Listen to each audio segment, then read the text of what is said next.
Hi everyone, it's Dr. Farai here again. Compliments of the season. I hope you're all enjoying and having a great time. Okay, so today we'll be asking that very important question that most people ask me in my practice.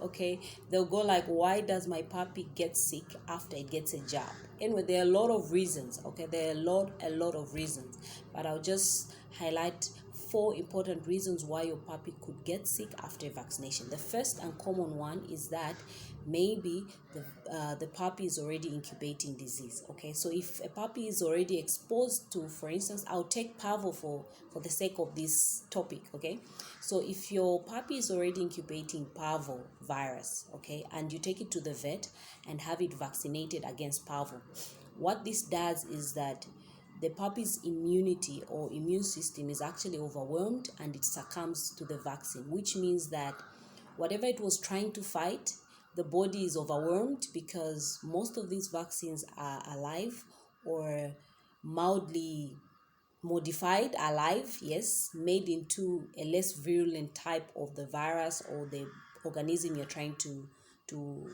protect your pet against.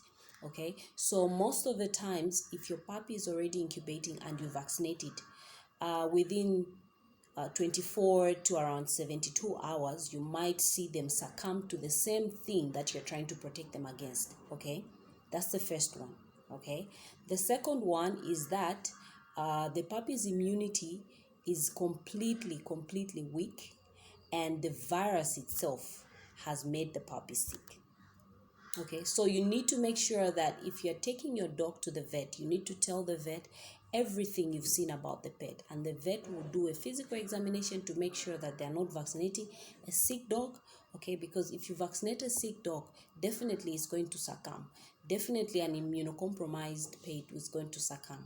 Okay, the other one, it could be that you vaccinate quite well and all, but the puppy is not doing the thing it's supposed to do. By that I mean it's supposed to create an immunity. Once you give the vaccine, it's supposed to react to it, form antibodies that will then protect it against what you vaccinated against.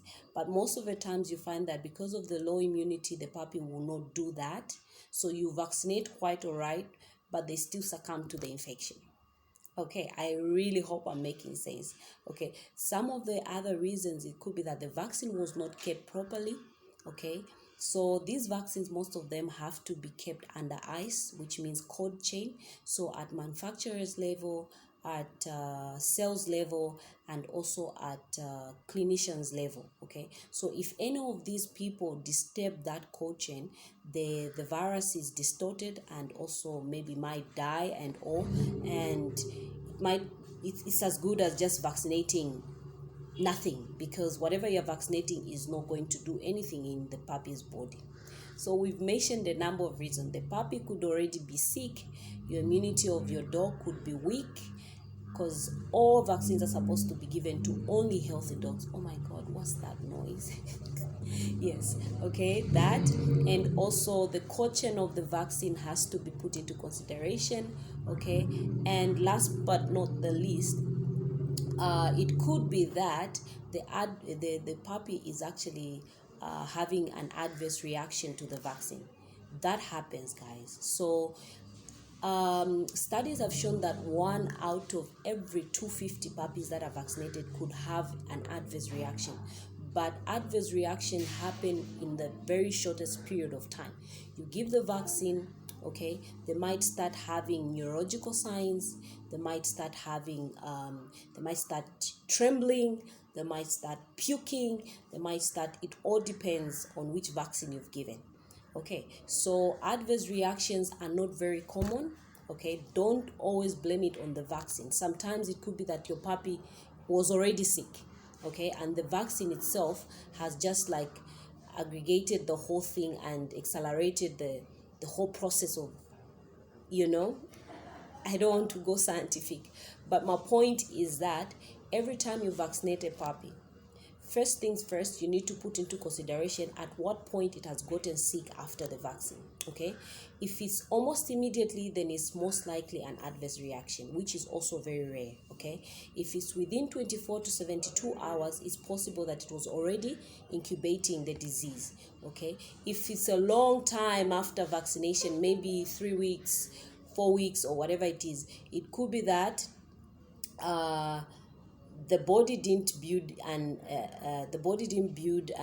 immunity. Okay, it didn't do what it was supposed to do, or the vaccine didn't work completely because it was either futile or it was destroyed or things like that. So it all depends on when these adverse reactions have started. But my point is that every time you have your puppy vaccinated and you see something wrong or you see something off, please call the person or call the vet that has vaccinated. They will advise you what you need to do. Okay, because if it's an allergic reaction, we handle it differently. If it's succumbing to the virus or the vaccine itself, will handle it differently. So don't just stay home and tell the whole world, say no, vaccination is bad and whatnot. No. And another thing, this is very, very important. Okay, the fact that you vaccinated your dog doesn't necessarily mean it won't get sick. Okay, so when you vaccinate your dog, you protect it up to around 80 to 90%. Okay, which means that if it comes into contact with a virus 10 times, okay, it might get sick 2 of those times and not the whole 10. It's the same principle with the coronavirus. Right now, there's a lot of talking about why do we have to get vaccinated because we still get sick, whatnot and whatnot. Okay, what the vaccine does is that, yes, it will protect you, but it might not necessarily protect you 100%. Okay, it might not. So the vaccine is the only way to try and minimize, okay, the reactions to the same exposure, okay, to the virus, and also it minimizes the many times you are likely to get sick. Okay, because these organisms are everywhere, guys. So please have your pet vaccinated if you really care. Have them vaccinated against rabies, have them vaccinated against 5-in-1. I talked about what 5-in-1 is and how important it is. Okay, I hope this has been helpful. Compliments of the season, and see you in my next video.